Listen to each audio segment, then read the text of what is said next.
Amigos, un gusto como siempre poder saludarles. Bienvenidos a Justicia Electoral a la Semana, un programa del Tribunal Electoral del Poder Judicial de la Federación. Hoy estaremos platicando de esta reforma electoral 2006-2007, este modelo de comunicación política que se instrumentó y que todavía lo estamos viviendo o sufriendo, como usted lo quiera. Y le agradezco mucho al doctor Saúl López Noriega del CIDE que nos acompañe aquí en este espacio. ¿Cómo estás? Bienvenido. Muchas gracias, Lupita. Bien, muy a gusto. Gracias por invitarme. Qué bueno, me da gusto verte después de algún tiempo no nos habías visitado, pero bueno, pues uno de los temas importantes sin duda alguna es este de la espotización, este modelo que se instrumentó, que fue muy criticado y del que ya muchos, Saúl, pues están hartos. Sí, digamos, un modelo muy polémico, y creo que, digamos, vale la pena.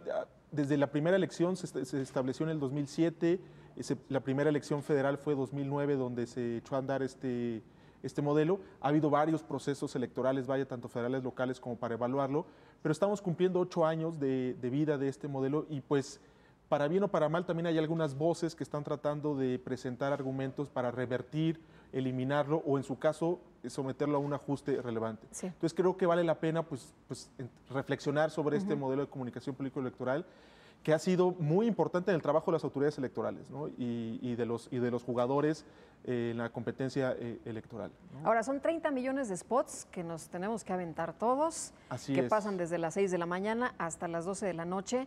Y en esta evaluación que ustedes hacen como especialistas, pues es realmente un buen modelo de comunicación política. ¿Nos dejan algo estos spots? Creo que, digamos, habría que arrancar un poco, ubicar el contexto en el que surge el modelo. Hay que recordar que en el 2007, por buenas o malas razones, las 3 principales fuerzas políticas estaban muy molestas con los medios de comunicación y había como la gran asignatura pendiente de democratizar los medios de comunicación y, sobre todo, democratizarlos en el contexto de la arena político-electoral. Y creo que ahí las fuerzas políticas tenían varias opciones, pero 2 opciones muy claras. Una era impulsar una reforma enfocada al tema de pluralizar los medios de comunicación. Vivimos todavía, ya existe la reforma Telecom y puede haber resultados pronto, pero en ese momento, digamos, vivíamos claramente en un duopolio mediático y una de las asignaturas pendientes era establecer una reforma que pluralizara los medios, que tratara de multiplicar su número. Esa era una posibilidad que las fuerzas políticas, el Congreso de la Unión, el órgano reformador de la Constitución, no optó por ella. Y la otra opción, que sí optó finalmente, es establecer este modelo de comunicación político-electoral, que en general la idea o el objetivo es domesticar el poder de los medios, domesticar el poder de poderes fácticos a través de los medios en la competencia electoral. Como sabemos, en muchos procesos, muchas de nuestras reformas en nuestro país electorales son fruto de errores que se ven en procesos electorales previos. Entonces, 2006 fue un proceso electoral que también, como sabemos, muy complicado, muy ríspido y que para algunos dejó lecciones que se tradujeron en esta reforma electoral del 2007 y en ese contexto se estableció este modelo de comunicación político-electoral. Ahora, me parece que de entrada el modelo, si bien es cierto que tiene un buen objetivo, es importante que los medios no desbalanceen, digamos, la equidad o la igualdad en la competencia electoral. Creo que tiene 2 problemas estructurales el modelo. El primero es que se mantiene una idea que es muy extraña, porque en la mayoría de las democracias en proceso de consolidación o ya consolidadas, no se acepta o no se parte de la idea de que los medios de comunicación son neutrales. Se parte contrario, que todos los medios de comunicación tienen una agenda política, una agenda de valores, y por eso nos gusta más a algunos el New York Times y a algunos les gusta más la televisión Fox, uno más cercano a la agenda demócrata liberal y los otros a la agenda republicana conservadora. Pero aquí todo el modelo, si uno lo revisa, está pensado en que los medios no deben de lanzar ningún guiño a ninguna fuerza política. Y tú dices que esto no sucede. No sucede. Y el riesgo de crear una reforma que trata de encapsular en ese sentido a los medios es que lo van a hacer porque tienen una agenda política, pero no lo van a hacer abiertamente. Y creo que lo saludable de otras democracias es que su agenda de política lo hacen abierto, ¿no? Muchos medios, por ejemplo, previo al proceso electoral, hacen una definición de apoyo a uno u otro candidato. Y el otro defecto que me parece que tiene estructural este modelo es que todo el modelo está pensado en principio en los spots. Y muy pronto, en cuanto se echó a andar este modelo de comunicación político-electoral, las autoridades, la academia, en fin, los interesados, nos dimos cuenta de algo bastante obvio, de que los medios saben hablar de muchas maneras. Entonces, si uno revisa todos los precedentes, tanto en el caso del IFE, el INE, el Tribunal Electoral en general, Sala Superior y salas regionales, etcétera, son muchos de la historia de estos precedentes o del cúmulo de los precedentes, son casos donde no se está discutiendo los spots, sino se están discutiendo si ciertos otros lenguajes periodísticos son propaganda electoral válida o prohibida. Ejemplo, casos de entrevistas, casos de reportajes, casos hasta inclusive el uso de la cadena nacional, que en algún momento en la elección del 2009 la usó el presidente Calderón, después de que asesinaron al candidato gobernador en Tamaulipas, y también se discutió en la Sala Superior del Tribunal Electoral, y justamente son lenguajes que no están concebidos en el modelo de comunicación político-electoral, y las autoridades electorales creo que tuvieron en algún momento se encontró antes de la disyuntiva de o entendemos este modelo de manera minimalista o digamos lo compactamos y decimos solo vamos a revisar cuestiones de spots y el resto es juego libre a partir de la libertad de expresión política, o lo interpretamos de manera maximalista y tratamos de darle, de cerrar el sistema de tal manera que otros lenguajes como entrevistas, reportajes y demás no queden fuera de la regulación.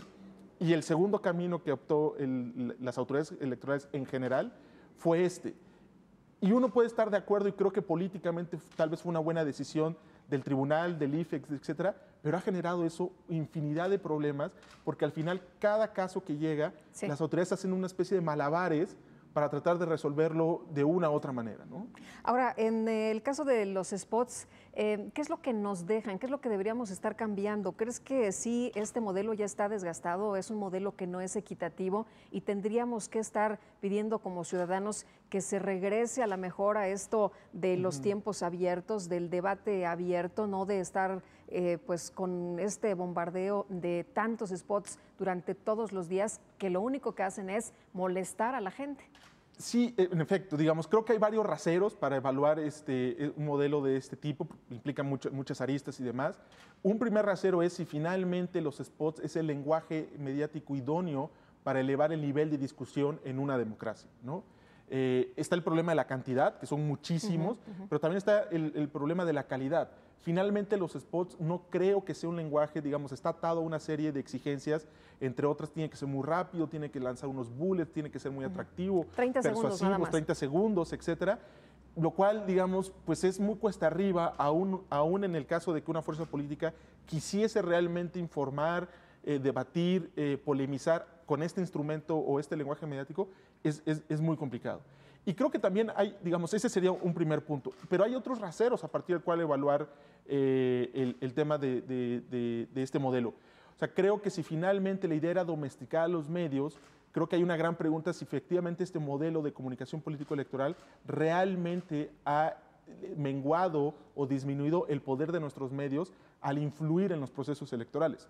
Pongo un ejemplo, en el caso de que también llegó a la Sala Superior, cuando se analizó digamos, la validez del proceso electoral del 2012, en concreto el tema de la presidencia de la República, la Sala Electoral correctamente, creo, la Sala Superior correctamente lo que dijo es, bueno, de lo que a mí me toca revisar, que es el tiempo electoral, pues a mí me parece que no hubo inequidad en los medios, muchas de las acusaciones entre el ahora presidente Peña Nieto y Televisa y demás, yo no veo en este. Pero si uno revisa realmente, el proceso electoral no arranca de manera real en los tiempos electorales. No sé si me explico. Sí. El contubernio entre políticos y medios se puede gestar mucho antes de que arranque el proceso electoral, puede influir en el sentido de construir candidatos y todo ese capital que se puede eventualmente construir se puede simplemente capitalizar o mantener en el estricto tiempo electoral y en ese momento comportarse conforme a las reglas de manera adecuada. Entonces, ese es un punto relevante porque lo único que está evaluando es un segmento muy puntual de una vida política que es permanente, o sea, en todo momento está en competencia el proceso electoral. Pero las autoridades no pueden revisar otra cosa que no esté dentro de las reglas, exactamente, ¿no? Y por eso me parecía correcto, ¿no? Y, inclusive, por ejemplo, cuando se discutió ese dictamen, esa sentencia, o sea, hubo una discusión aquí en la Sala Superior y creo que era relevante que en la discusión dijeran, bueno, el que durante el proceso electoral no se comprobó que hubiese un contubernio entre este candidato u otros y otras televisoras, no significa que antes de eso no hubiese existido, ¿no? Lo que a nosotros nos toca como autoridad electoral, insisto, creo que de manera correcta lo hizo la Sala Superior, pues es revisar estrictamente los tiempos electorales. Sí. Ese es un rasero. Y otro rasero es que finalmente la idea en algún punto también al momento de establecer este modelo de comunicación político-electoral era evitar hacerle el negocio a los medios de comunicación. O sea, con dinero público, como sabemos que finalmente le llega a los partidos políticos, ellos están comprando muchos spots que finalmente le hacen el negocio a los medios de comunicación privados. Entonces, al momento de eliminar, de dejar fuera del comercio los spots, estamos evitando que ese dinero público se vaya. Pero si vemos los cálculos de cuánto se está destinando a los partidos políticos y el costo de las campañas políticas, tampoco ha disminuido. A ver, dime dónde está ese dinero, porque ya no se está pagando a los medios de comunicación. Exactamente. Los spots son tiempos del Estado y de todas maneras nos dijeron iba a ser más barato, pero ese dinero no se le quitó a los partidos políticos. Exactamente. Ese es otro rasero. Y yo entraría a un tercer rasero que creo es más difícil de demostrar, digamos, pero finalmente cada vez que tú cierras un mercado, en este caso el mercado de los spots y en general el mercado de la propaganda político-electoral, inevitablemente creas en paralelo un mercado negro. ¿Qué tan grande o qué tan chico sea ese mercado negro? Depende de muchos factores y, insisto, es muy complicado de demostrar de manera fehaciente, pero las historias, digamos, respecto a ciertos arreglos de mercado negro entre ciertos partidos políticos, ciertos candidatos, ciertos medios de comunicación, a nivel federal y local, vaya, suenan en cada proceso electoral. Sí. Entonces, si uno ve a partir de esos tres raseros, pues no ha sido del todo exitoso. En algunos temas, en otros creo que sí, pero en algunos temas, objetivos claves, no ha sido del todo exitoso este modelo, ¿no? Ahora, el INE no tiene la culpa, no tienen la culpa los partidos políticos, no tienen la culpa los candidatos. Aquí quien hizo la ley fue el legislador, ¿no? Exacto. Y si hubiera que cambiar algo, pues tendría que ser el legislador. Sí, digamos, un poco las autoridades electorales pues les mandaron este balón y dijeron, ahora parte de tu arsenal de juego es esto y tienes que jugar, ¿no? Con todo el problema de que al final es las autoridades electorales, a quien iban a juzgar del éxito de la reforma o no, era ellos, no tanto por los defectos estructurales, ¿no? Yo creo que finalmente este es un tema que más allá de cómo han desempeñado las autoridades electorales, puede ser que nos gusten más unas sentencias que otras o algunas decisiones del INE que otras. Creo que el corazón de dónde mover la maquinaria para mejorar, reformar o ajustar este modelo es justamente en el Congreso, en el órgano reformador de la Constitución. Ahí es donde se tiene que repensar la relación clase política, partidos políticos, arena electoral con los medios de comunicación, ¿no? Dime una cosa, ¿cómo se puede construir un modelo de comunicación política exitoso? ¿Se puede lograr conjuntar o aspirar por lo menos? Mira, es una muy buena pregunta y creo que es una pregunta que ninguna democracia, aún las más consolidadas, las más con mayor tradición, realmente ha podido responder de manera satisfactoria esa relación necesaria, es indispensable, por supuesto, que las expresiones y las fuerzas políticas tengan un pie o el cuerpo entero en la arena pública, en la arena mediática, pero también tratar de evitar de que los medios de comunicación, que hoy en día sabemos que son un centro de poder y un centro de punto de cruce de las relaciones de poder de una democracia, no influyan de manera inequitativa o abusiva, por decirlo de manera muy general. Creo que finalmente también hay un reto en el sentido de que cualquier modelo de comunicación electoral debe de tratar de pensar que hoy en día hay un problema o hay un reto de redefinición de los medios de comunicación. O sea, si uno ve cómo están transformándose los medios de comunicación, vemos los medios electrónicos, vemos medios tradicionales como los periódicos, cuya supervivencia está más enfocada a las plataformas de Internet, vemos redes sociales y vemos buscadores como Google que también están influenciando en el tipo de información a la cual estamos accediendo. Entonces, si uno vemos eso y esa sinergia, pues realmente nadie sabe qué va a resultar de ese caldo.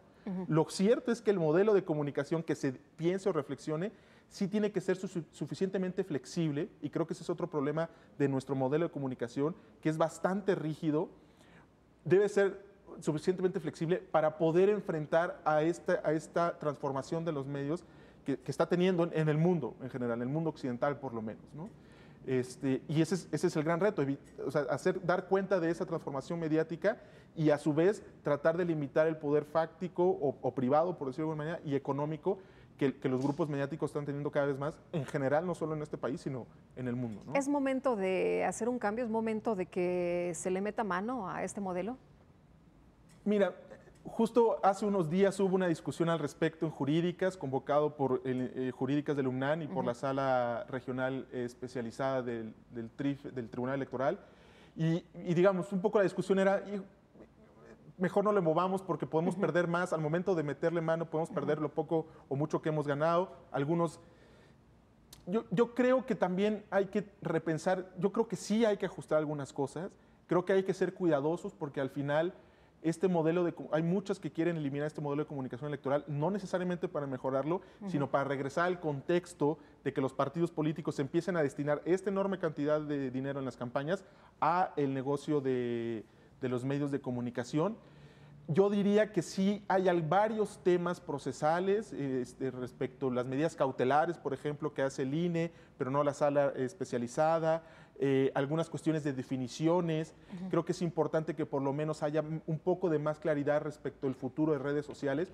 No digo que necesariamente implique que las autoridades electorales regulen las redes sociales, pero tal vez tener la claridad de que qué bueno, porque muchos no están de acuerdo. Yo no estoy de acuerdo, pero creo que siempre está la tentación y llevan casos a las autoridades electorales donde yo creo que si no queda bien regulado o claro eso en la ley, en algún momento puede ser que por la presión de la opinión pública algún tribunal se anime a tratar de regularlo, ¿no? Entonces creo que hay varios puntos que sí valdría hacer un ajuste y yo diría más bien que, regresando a una de tus preguntas respecto a esta cantidad excesiva de spots, yo creo que sí es muy relevante que si bien es cierto que no debe de perder ese tiempo el Estado, sí debe traducirlo a otros lenguajes y decir, yo tengo este tiempo y vamos a jugar con este tiempo, pero no vamos a jugar de una sola manera.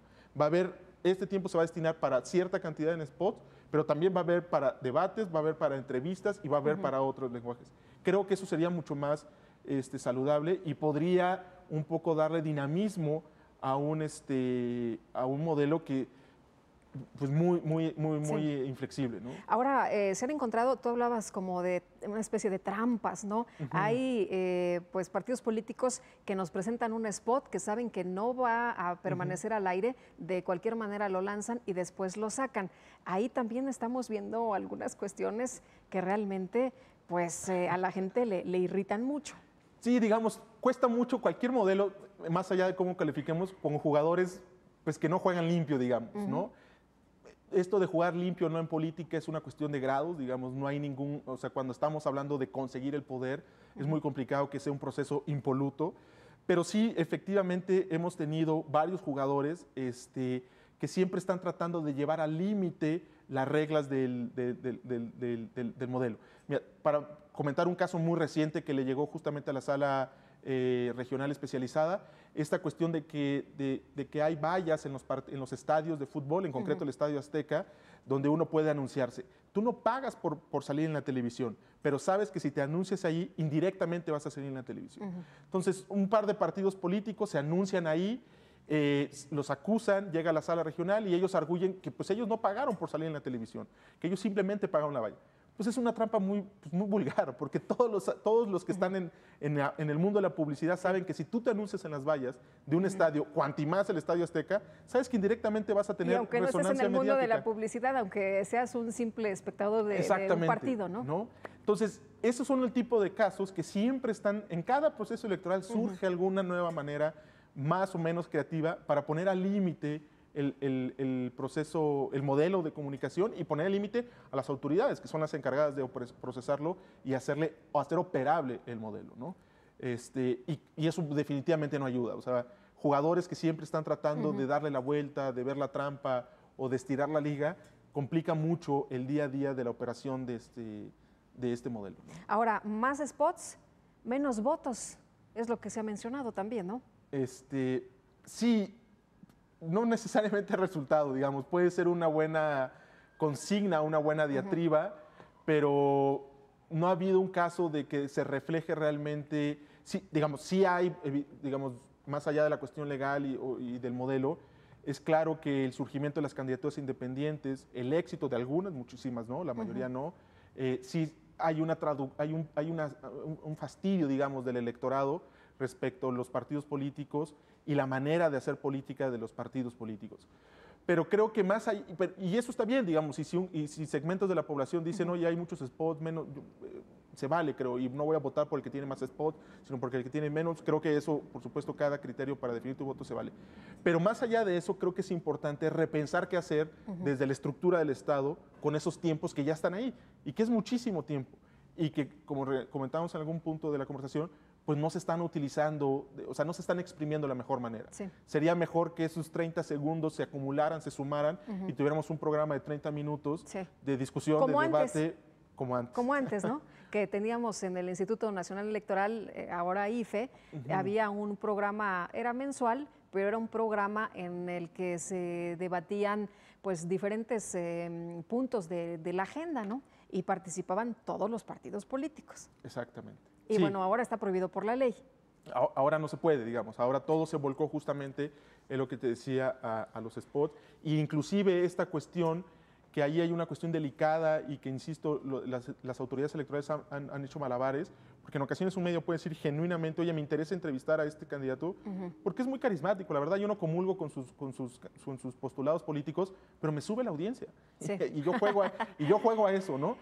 Y ahí empieza pero luego te tachan de inequidad porque entonces entrevistaste a ese candidato, pero no te interesó entrevistar a los otros 10. ¿No? Fue justo, por ejemplo, el caso de la candidata Xóchitl Gálvez. Como sabemos, le niegan el registro en la autoridad electoral local del Distrito Federal, llega hasta la sala superior, al final le dan luz verde para que pueda competir. Todo eso para muchos medios es noticia, ¿no? Y gozó de muchísimas entrevistas durante todo el tiempo, desde la negación de su registro hasta que ganó el caso en la sala superior. Y algunos lo atacaron justamente diciendo que pues había inequidad. Y sí, yo creo que sí había inequidad, porque al resto de los candidatos no los entrevistaron en el mismo momento. Pero bueno, pero no era noticia. Pero no era el mismo interés periodístico. Exactamente. ¿No? Era noticia y alguien inclusive puede decir, inclusive esta candidata pues es muy folclórica, habla bien en medios, jala bien. Es interesante, me funciona como entrevistador, es interesante. Y creo todos, o sea, cuando un periodista genuinamente dice, estoy dándole más tiempo a esta persona por estos criterios, yo creo que se debe valer, porque al final los medios tienen que decidir una jerarquía de acá darle más relevancia en función de sus intereses económicos, hablando de medios privados y políticos, ¿no? Ahora, esto genera desconfianza, genera, la verdad, hartazgo. La gente está realmente, pues, cada vez más enojada con los políticos, con la política, con los partidos. Estas reglas, ¿tú dirías que son reglas perversas? Las reglas del modelo, digamos. Las reglas del modelo. Sí, yo, digamos, nunca he sido muy partidario de este modelo. No que necesariamente la situación previa del modelo fuese la idónea, pero sí creo que genera, para empezar, sí genera un mercado negro. Eso es importante subrayarlo. Es muy complicado. Este es un tema muy, muy importante. En el tema de lo que está prohibido es la compra de tiempo en radio y televisión. Pero justo eso es como está fuera del mercado, es muy complicado para las autoridades electorales comprobar que hubo ese contrato, que hubo esa transferencia o que hubo un portafolio en dinero efectivo. Es prácticamente imposible. Alguien me comentaba que no sé, creo que en Veracruz sí se comprobó tal cual la compra, pero creo que sería el caso inédito. Entonces hay otra etiqueta que se menciona, que está prohibida también la adquisición de espacios en radio y televisión. Y esa palabra adquisición, pues es el cajón desastre, porque allí entra todo lo que justamente de manera fehaciente no se puede comprobar. Entonces sí genera comportamientos perversos, porque más allá de que consideremos que es inevitable, si tú quieres hacer operable el sistema del modelo de comunicación, lo que tenemos son sentencias o decisiones de las autoridades electorales donde hacen un trabajo que la verdad no es propio de una autoridad electoral. Ejemplo muy concreto, muchas de las sentencias es analizar si la entrevista que está sometiendo a escrutinio, el reportaje o demás, es genuino o no. Sí. ¿Cómo un tribunal sabe si es genuino o no? Agarra un manual de periodismo de Carlos Marín, de Vicente Leñero o el que quieran en su momento y hacen un contraste entre las características de esa definición canónica de reportaje o entrevista con lo que está sometido a escrutinio. Creo que eso no abona en una discusión O sea, la Sala Superior es un tribunal constitucional especializado en la materia y demás. Y sí, yo los veo haciendo malabares y demás. Muchos de ellos dicen, es que de otra manera sería juego libre y las entrevistas se venderían de manera mucho más libre. Pues justo esa es una perversidad del sistema, que no encapsula realmente el mercado negro, le da pocas posibilidades a las autoridades para revisar la contabilidad de los medios de comunicación, y la manera de más o menos hacer operable el sistema es pues, haciendo de tribunales definidores de piezas de periodismo, ¿no? O de piezas periodísticas, ¿no? Oye, antes de irnos, quisiera nada más rapidísimo un último comentario sobre este tema. ¿Hacia dónde tenemos que ir? Yo creo que, digamos, hay que hacer una evaluación del modelo atando lo que se reformó en el 2013-2014 respecto a la reforma Telecom. Sé que el momento en el que lo digo no es el idóneo porque se está retrasando justo el salto a la tecnología analógica digital, pero en principio abre la puerta para que se pluralice. Hay que repensar el modelo con eso, hay que repensar el modelo con otros lenguajes mediáticos y esto que te comentaba, con repensarlo con el futuro, esta sinergia que se está haciendo en los medios, hacerlo mucho más flexible en ese sentido, ¿no? Oye, te agradezco este manual de periodismo judicial, hablando de manuales. Los editores José Carreño Carlón y bueno, pues tú también. Muchísimas gracias. Y platícanos un poquito de este manual. Bueno, pues un poco Pepe Carreño y yo consideramos, como varios más, de que hay falta construir un puente adecuado entre los tribunales, en general, Suprema Corte, electorales y demás, y la opinión pública. Y ese puente clave son los periodistas. Los periodistas son estas personas como traductores que van a llevar o debiesen llevar de mejor o peor manera lo que están decidiendo estos abogados que hablamos luego con jerga muy especializada y con ciertos léxicos y demás. Que nos cuesta mucho trabajo entender, ¿no? Traducirlo a la opinión pública, porque lo que deciden nuestros tribunales pareciera muy alejado, pero importa muchísimo nos impacta en la vida cotidiana de nosotros, ¿no? Entonces, lo que se trata de hacer en este manual es dar las herramientas. No es un manual para, digamos, para abogados, o no es alguien que va a aprender derecho ahí, es alguien que va a aprender el derecho de una manera mucho más digerible, mucho más dosificada, y darle herramientas para que, digamos, básicamente los periodistas tienen un olfato para pescar la noticia y demás. Nada más aquí lo que tratamos de hacer es entrenar ese olfato para que pesquen las noticias en los tribunales y en la arena judicial, ¿no? ¿Dónde lo conseguimos? ¿Está en todas las librerías? En todas las librerías. Muy bien. Muchísimas gracias. Gracias a ti, Lupita. Y muchas gracias también a usted por habernos acompañado. En nombre de todo el equipo de Justicia Electoral a la Semana, le doy las gracias. Que la pase usted muy bien.